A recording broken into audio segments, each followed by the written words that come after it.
Thank you, Professor Balbir Arora. We are short of time, so what I'll do, I'll quickly read my paper so that we stick to the time limits that have been provided to us. My paper is on law and citizenship, but I'm going to look at a specific production of law, which is to look at liminal categories. And the paper is titled Law, Citizenship and Archival Spaces, and I base my argument on a play by Kirti Jain called Aur Kitne Tukde, and later on I would also make another a temporal maneuver and talk about Maya Rao's performance through and with the walk. So this paper is an exercise in thinking about the life of a law, as also of retracing it to see how law as state's emissary, to use Ranjit Guha's metaphor, may also be relocated in the matrix of historical experience.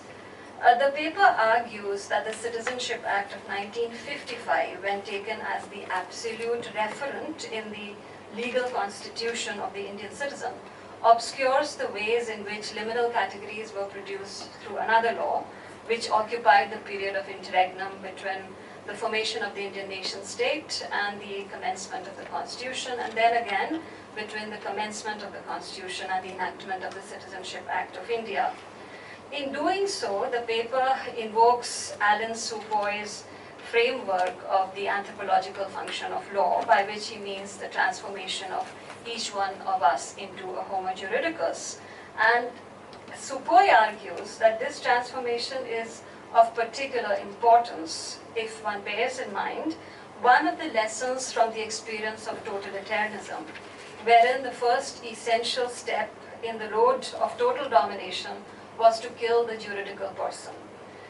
This paper would, however, also attempt to see the limits of this function of law by focusing on one such category, the abducted person, as presented in the Abducted Persons Recovery and Restoration Act of 1949, to show how law produced liminality and also estrangement.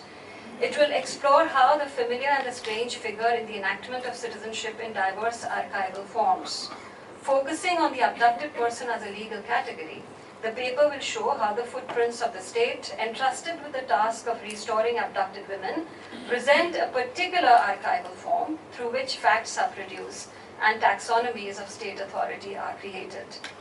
The paper will then put the bureaucratic in dialogue with Kirti Jain's play Aur Kitne Tukde, based on oral narratives of women in partition from Urvashi Bhattalia's book, The Other Side of Silence.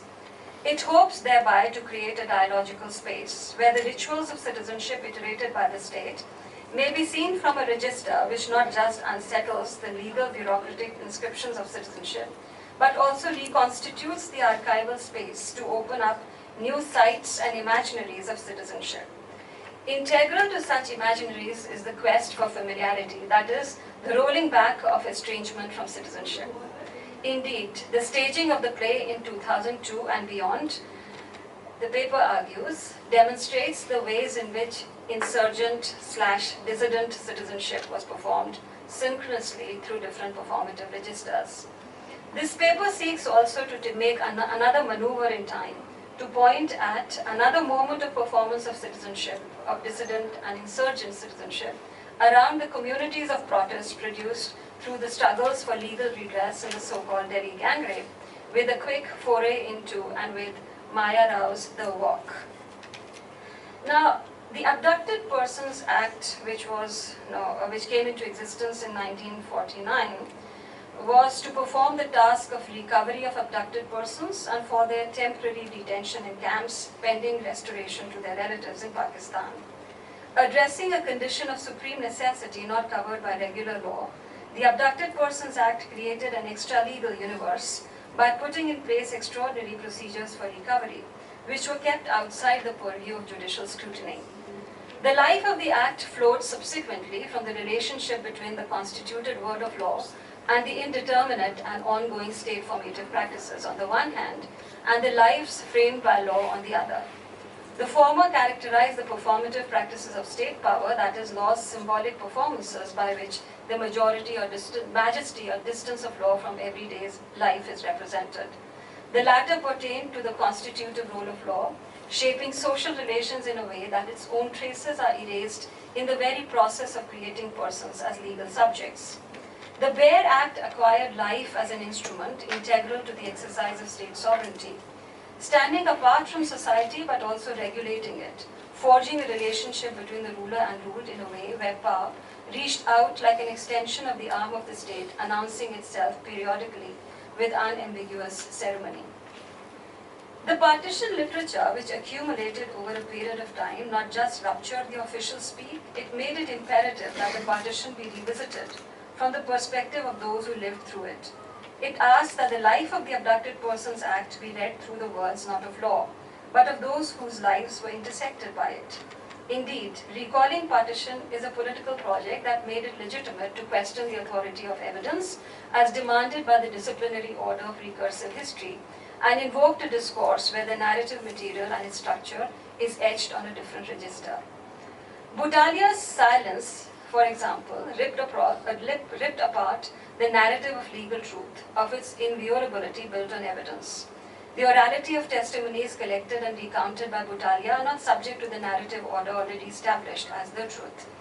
Incremental memories punctuated by silences and blurring multiplicity of recall, and interspersed by eloquence, the oral testimonies interrupted the field of power in which the dominant legal truth of rescue of abducted persons was produced and sedimented.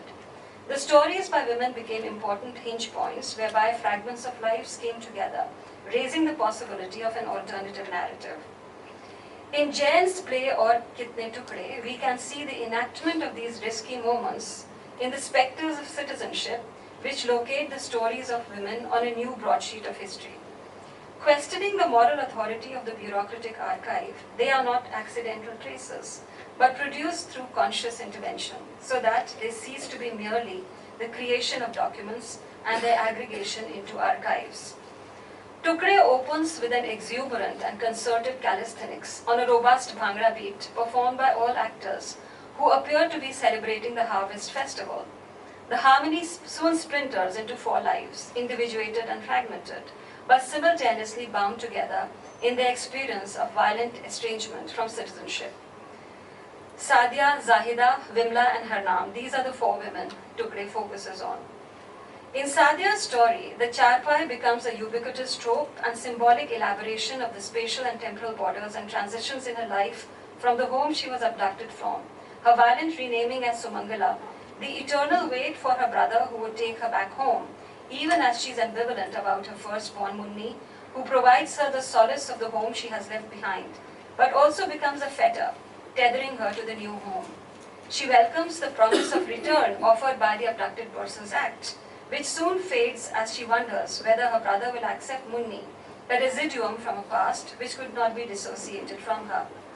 Sadia's story gives voice to women who were rendered speechless by legal bureaucratic transcriptions and court rulings.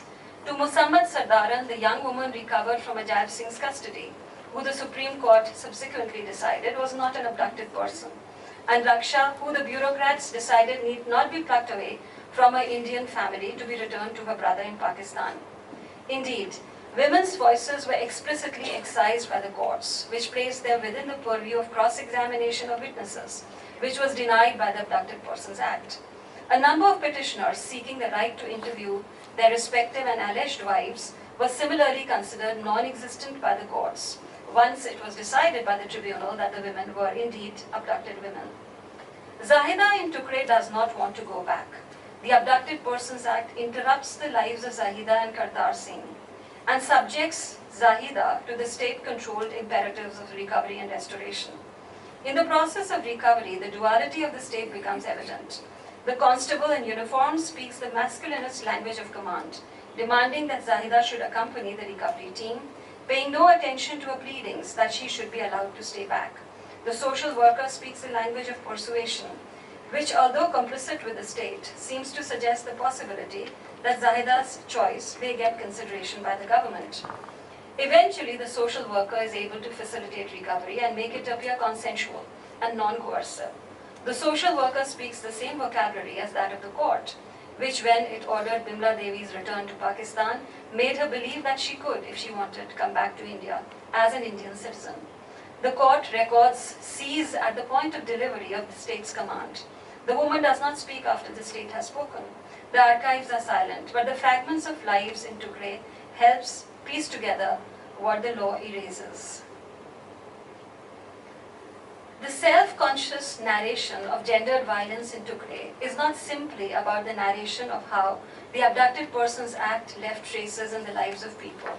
It's also about feminist performance of citizenship in contexts which are temporarily removed from partition, but remain sutured to it through incremental memories of violence and border making, which weave themselves seamlessly into the lives of people from partition, through the violence against Sikhs in 1984 and against Muslims in 2002, and yet again in the specters of violence of law in the present context. The expression of responsibility to memory in Tukre places it within the realm of performativity of insurgent citizenship and binds affectively its audience into the publics who listen and who feel. The performance of insurgent citizenship inscribes moments of pure politics, citizenship that incorporates dissent, recognizes courage as central to democratic action, and reclaims and devalues courageous dissident practices of women activists. Tukre, when performed in 2002 and beyond, plucked the violence of law as experienced in partition and reinscribed it in another space, committing the past to the present and to the continued enactment of a public world of action.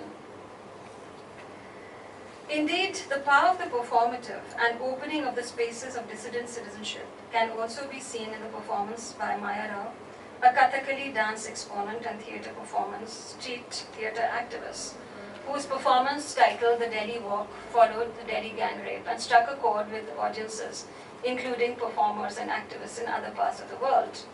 Watching such a performance, Sarah Matchett, a senior lecturer in drama department of the University of Cape Town, South Africa, and the artistic director of the Mother Tongue Project, a women's art collective, wrote, "Thought I'd try and write down my experience of your performance. It's hard to articulate what was evoked in me, but I'll try as best as I can. It was most definitively not a cognitive experience, but rather a visceral, somatic one. With the walk, something started to bubble in the pit of my stomach. Slowly it started to rise up, through my chest and up to my eyes. This feeling stayed with me, even as I went to sleep. It's still with me, even as I write this now. I feel very tearful, deeply moved, and somewhat internal. Words are unable to express this felt sense.